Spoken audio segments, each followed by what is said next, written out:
Bonjour à tous, Marie-Hélène Moulin, nous sommes en train de voir ensemble s'il est possible de connaître ce que Dieu veut pour notre santé, pour notre condition physique ici-bas et surtout en tant que chrétien né de nouveau.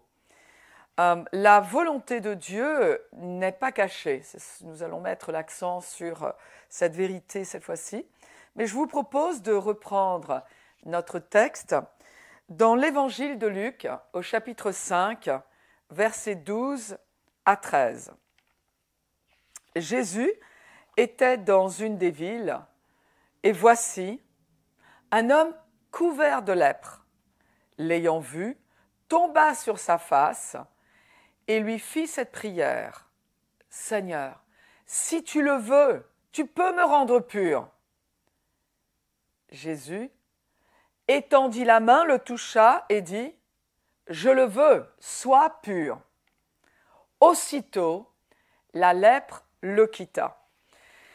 Beaucoup de personnes se demandent s'il est difficile de connaître ce que Dieu veut pour notre santé, s'il veut que nous soyons en bonne santé pendant notre, je dirais, court séjour sur Terre, même s'il dure 120 ans. Beaucoup de gens ont cru comprendre que Dieu avait des motifs cachés et à cause desquels il nous voudrait malades, voire pire, il nous garderait malades.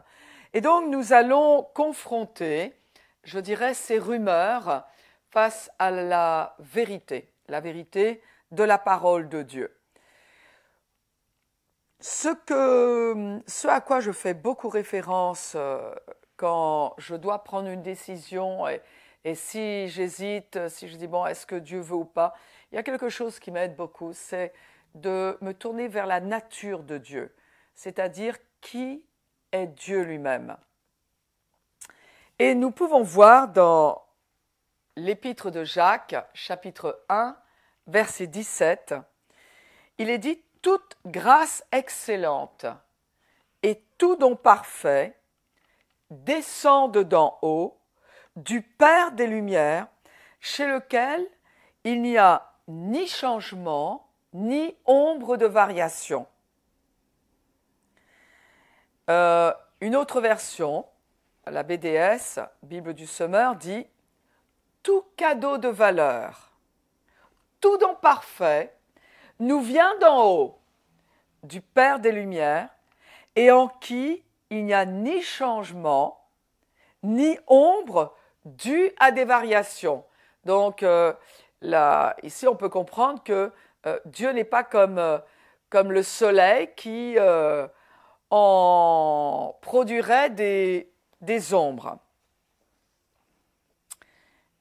La Passion dit « Tout don que Dieu nous fait librement est bon et parfait, descendant du Père des Lumières, qui brille dans les cieux sans ombre ni ténèbres cachées et n'est jamais sujette à changement. » Bien évidemment, je vais vous lire une autre traduction, mais rien qu'avec cela, il est dit dans la seconde, toute grâce excellente. Est-ce que la maladie est une grâce excellente ? Vous savez que le mot grâce, là il est dit toute grâce excellente et tout don parfait descendent d'en haut. Le fait que ce soit une grâce, le mot grâce, évidemment on veut dire don ou charisme, ça parle de deux choses. Un, que c'est gratuit, Dieu fait quelque chose par grâce, c'est-à-dire qu'il le fait gratuitement. Il va le donner. Et la deuxième notion dans ce mot grâce, c'est que Dieu est l'initiateur de ce qu'il nous donne.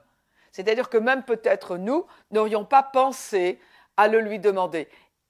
Le mot grâce parle du fait que c'est donné, donc c'est gratuit, parce que quelque chose qui est mérité n'est plus un don, et que Dieu est l'initiateur même, il est à l'initiative, il est celui qui a amorcé ce don. C'est très important de comprendre cela.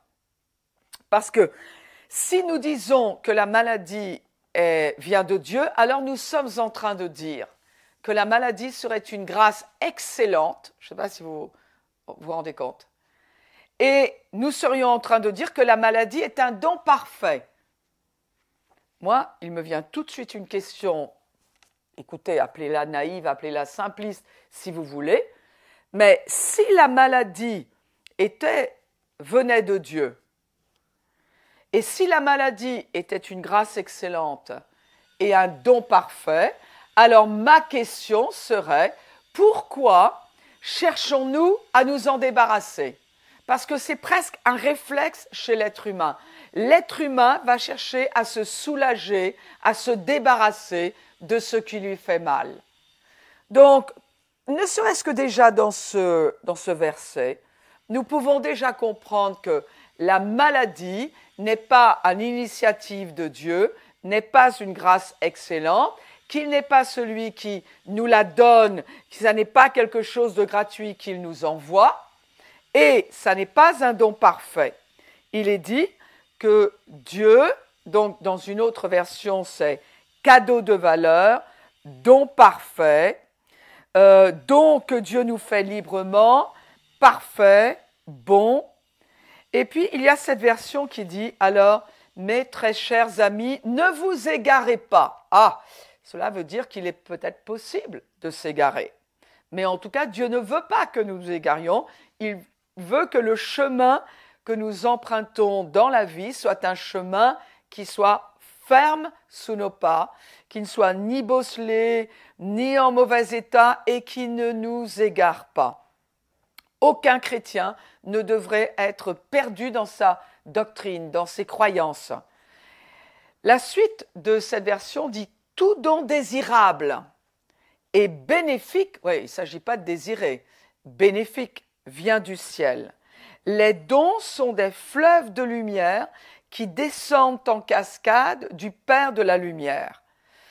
Alors, vous avez, et la fin de ce verset dit aussi, il n'y a rien de trompeur en Dieu. Ah, je vais le redire ça. Il n'y a rien de trompeur en Dieu, rien de menteur, rien d'inconstant. Alors, c'est vrai que cette version insiste sur le caractère immuable de Dieu. Dieu ne connaît pas de saute d'humeur. C'est-à-dire que quand on va lui donner quelque chose ou quand il veut nous donner quelque chose, au moment où on se présente à lui, au moment où nous sommes prêts à le recevoir, nous n'avons pas besoin de nous demander si Dieu a changé d'avis. Oh, peut-être il est de mauvaise humeur. Vous savez, c'est quelqu'un qui dit, écoute, si tu as besoin de quoi que ce soit, tu as besoin d'un service, viens me voir, tu peux compter sur moi, je suis là pour toi. Très bien, un jour, on a besoin de ce fameux service, on va voir cet ami, et puis cet ami est de mauvaise humeur. J'ai pas le temps, et tu as, vous en connaissez des gens comme ça? Et ces gens ont des sautes d'humeur, donc on ne sait jamais qui on va avoir devant nous. Ah, c'est absolument horrible. Si bien que devant un caractère pareil, eh bien, on a le réflexe de quoi? De ne plus rien demander, parce que juste on ne sait pas. On ne sait pas dans quel état on va le trouver, c'est-à-dire qu'on ne connaît pas la réponse que l'on va recevoir. La Bible dit, Dieu n'est pas comme cela. Il n'est pas quelqu'un qui a des sautes d'humeur.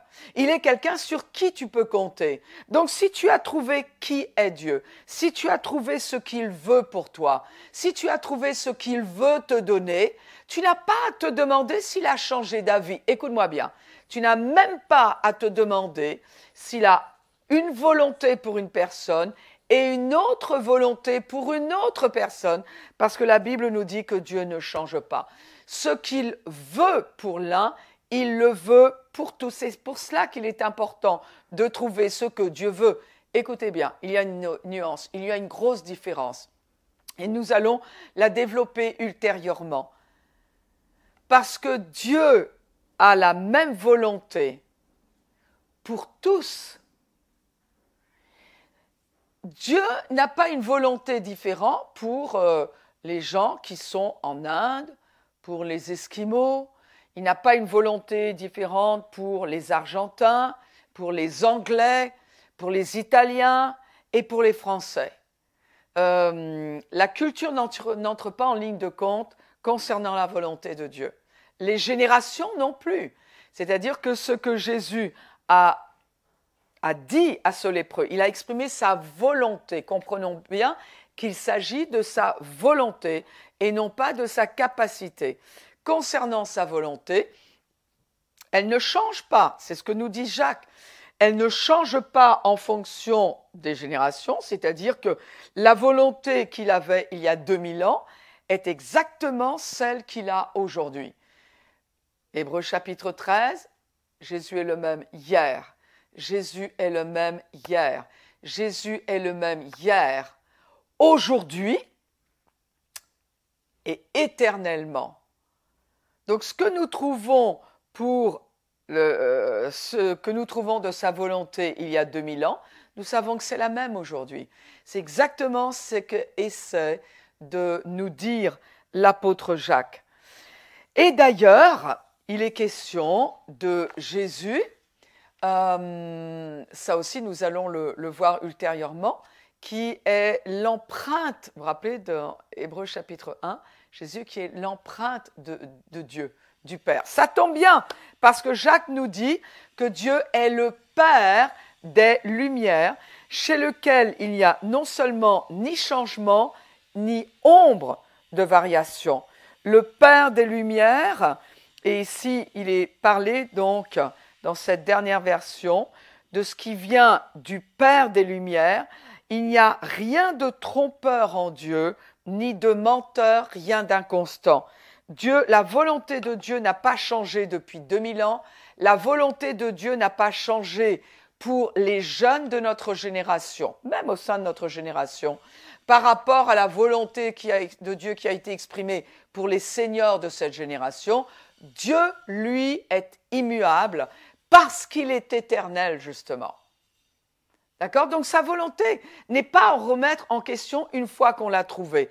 La vraie question est où se trouve sa volonté?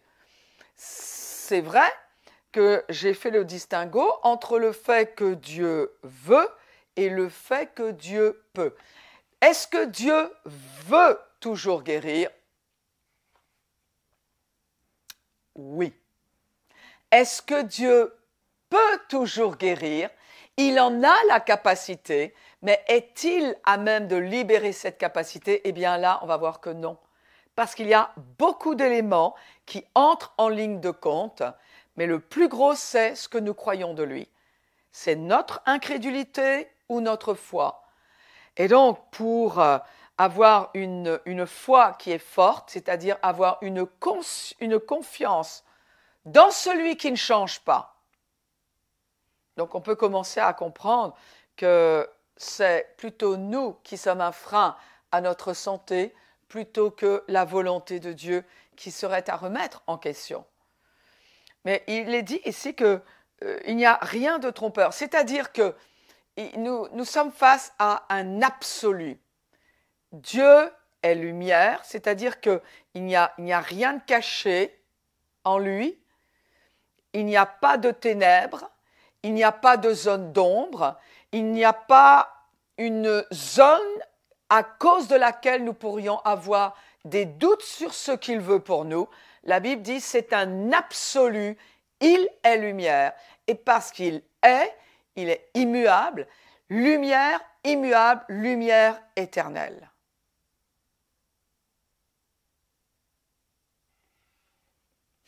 Quelle différence avec nos émotions qui, elles, changent. Donc, si on veut essayer de trouver la volonté de Dieu à travers nos émotions, là, on va avoir un vrai problème. Parce que nos émotions changent, elles fluctuent. Elles peuvent fluctuer pratiquement d'une minute à l'autre, surtout chez beaucoup de dames, c'est vrai, ou chez beaucoup de gens qui sont instables. Par exemple, vous vous levez le matin, vous êtes en forme. Oh, vous dites quelle bonne journée, il pleut, c'est pas grave, je suis en forme.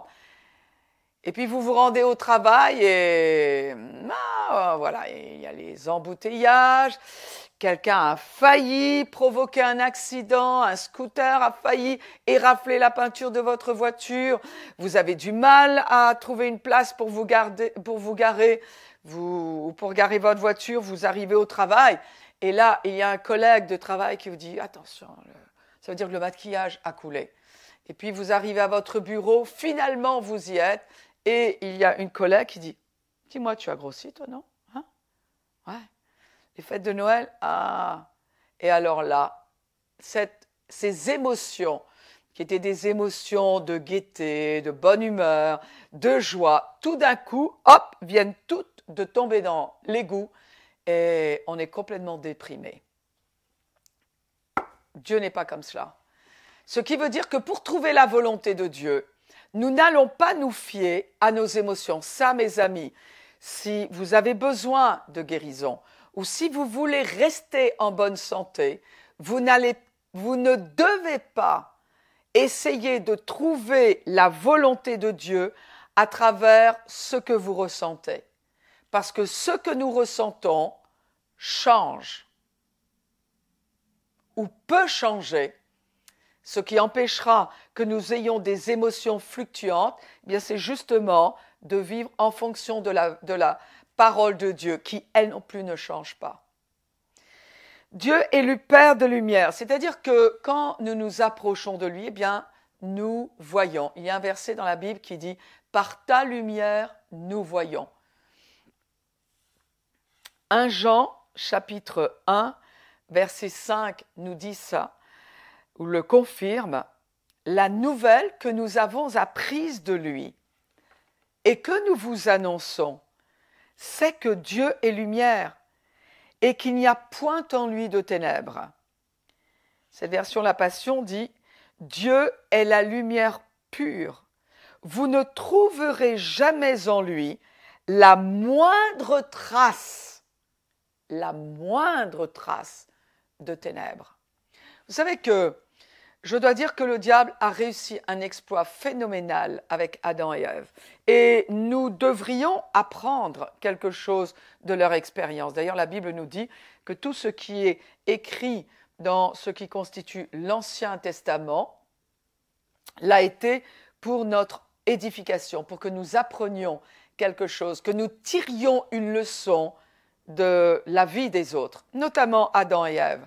Adam et Ève étaient dans le jardin d'Éden, ils étaient dans un contexte parfait. Il ne manquait d'absolument rien, c'est-à-dire qu'en plus de ne manquer de rien, ils avaient tout ce qu'il y avait de beau autour d'eux. Vous pensez qu'il y avait des arbres, il y avait des fleurs, il y avait des fruits, il y avait des animaux qui étaient magnifiques, il y avait deux êtres qui n'avaient jamais connu le péché, qui avaient une relation parfaite avec Dieu. Dans ce contexte, le diable a réussi à leur faire croire qu'il manquait de quelque chose. Le diable a réussi à leur faire croire que Dieu leur avait caché quelque chose. Non mais c'est énorme! Énorme! Dans un contexte parfait.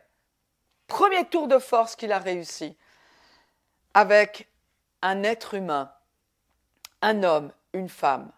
Leur faire croire qu'il y avait des ténèbres en Dieu, alors que leur relation avec Dieu était sans tache. Donc, si aujourd'hui vous êtes malade, il y a une vérité que vous devez accepter et vous devez méditer sur cette vérité-là. Dieu n'est pas en train de te cacher quelque chose. C'est-à-dire que tout ce que tu as besoin de savoir pour recevoir de Dieu ces grâces excellentes. Bien sûr que la maladie n'est pas une grâce excellente. Bien sûr que la maladie n'est pas un don parfait. Et donc, pour recevoir de Dieu ce qu'il a pris l'initiative de te donner, il va falloir que tu ancres cette vérité dans ton cœur, que Dieu ne cherche pas à te cacher quoi que ce soit, il n'est que lumière. La seule chose qu'il faille, c'est que nous recevions un esprit de sagesse et de révélation pour le connaître, selon qu'il est écrit dans Éphésiens chapitre 1.